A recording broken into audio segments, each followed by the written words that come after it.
Hi friends, my name is Nandita. I am from Andhra Pradesh.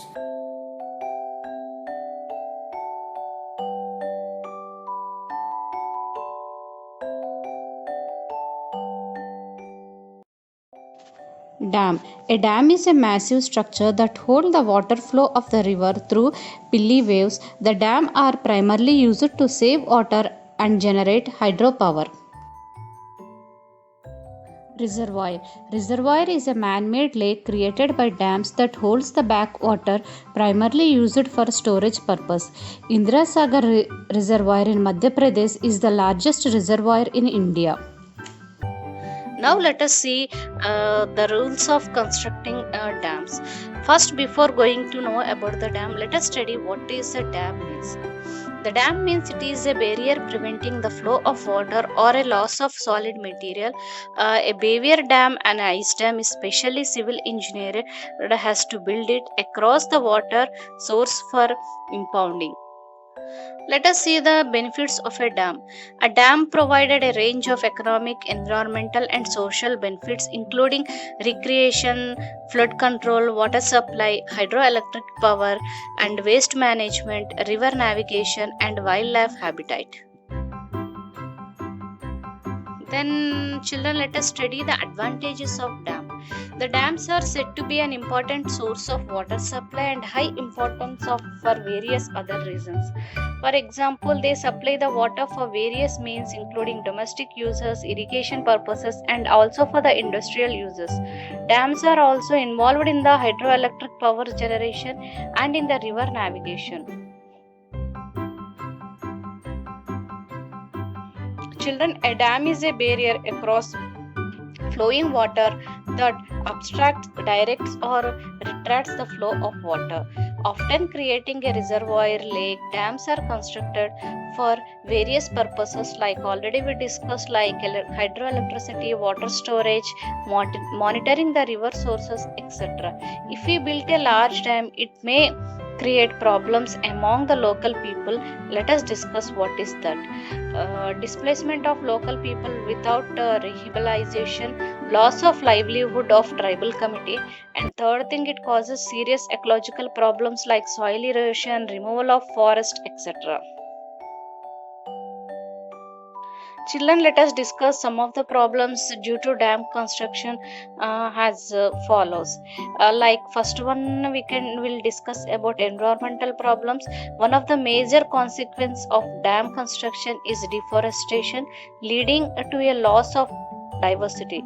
This ultimately is responsible for distributing the stability of the natural ecosystem. To deal with this problem, more and more trees should be planted. And second one is social problem. Construction of dams may cause the flooding of nearby towns and rivers. A huge population becomes homeless, and due to this, proper compensation to be affected the people should be given by the government. And now let us discuss about the economic problems. Economic problems, the construction of dams leads to economical problems like requires a huge amount of money. It becomes profitability only when the electricity production starts.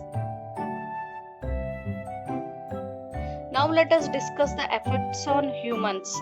People and their livelihoods are affected when the area where they live and they work inundated by reservoir. For some large reservoirs, tens of thousands of people have had to leave their homes and set up elsewhere. In the past, many of these people have not been given adequate compensation for their losses, and some have not even been given new places to live. Also, existing communities have been broken up and moved to different areas. Children, even some peoples made their living from farming the land for fishing from the river.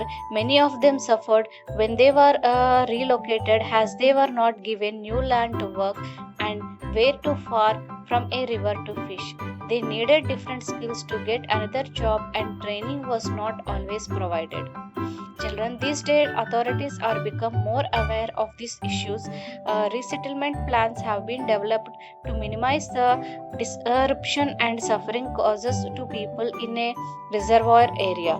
Good plans make sure are sure that fair compensation and employment opportunities are sure provided for all the people, and that the law protection their rights. In some cases, efforts have been made for resettle people in their communities.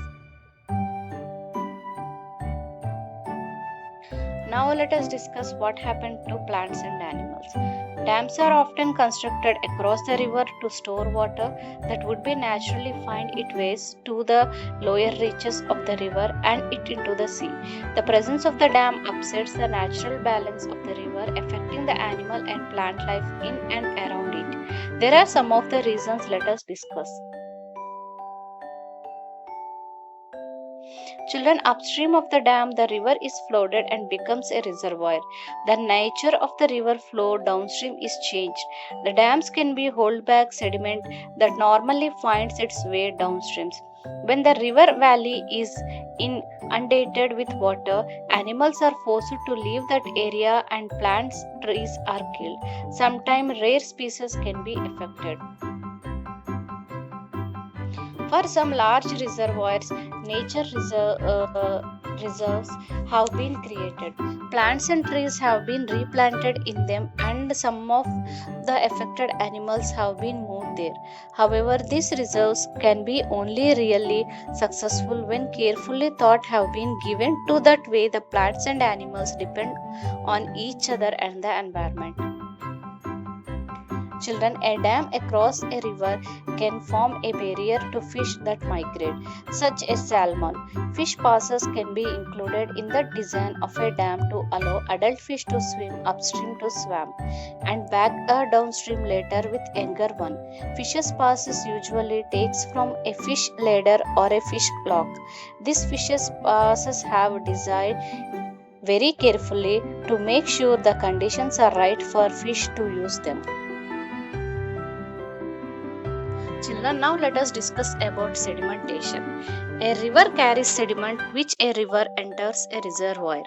The spread of the flowing water slows down the sediment can be deposited on the reservoir bed. Over a number of years, the sediment in the reservoir can build up, reduce the space availability for storing water. Some of the sediment held back in the reservoir would normally be carried downstreams. If too much of sediment is stored, the natural balance of the river downstreams can be changed, affected people's wildlife and plants as far away as the river estuary. Children, farming land used for growing crops can be deprived of split and its nutrients that are normally deposited when the river flows. Nutrients are the important for fertilizing the soil. When designing a dam, the quantity of sediment that will flow into the reservoir has to be considered. The reservoir is to be designed to reduce the amount of sediment deposited and maximize the sediment flow to the downstream. The flow of downstream water carries the sediment can be controlled by carefully positioning spills away and outlet the pipes and tunnels. Sometimes sediment is allowed to build up the reservoir. When periodically it is removed, this can be done by letting water out the reservoir through outlets at the bottom of the dam so that the sediments get flushed out. Sometimes dredging is used for small reservoirs, but this is an expensive operation. Children, now let us discuss about the water quality. The quality of water can be deteriorated when it is stored in a reservoir. River water contains dissolved oxygen, and sufficient dissolved oxygen is needed to maintain aquatic animal and plant life and to prevent some types of chemical reactions that form unwanted pollution in the water.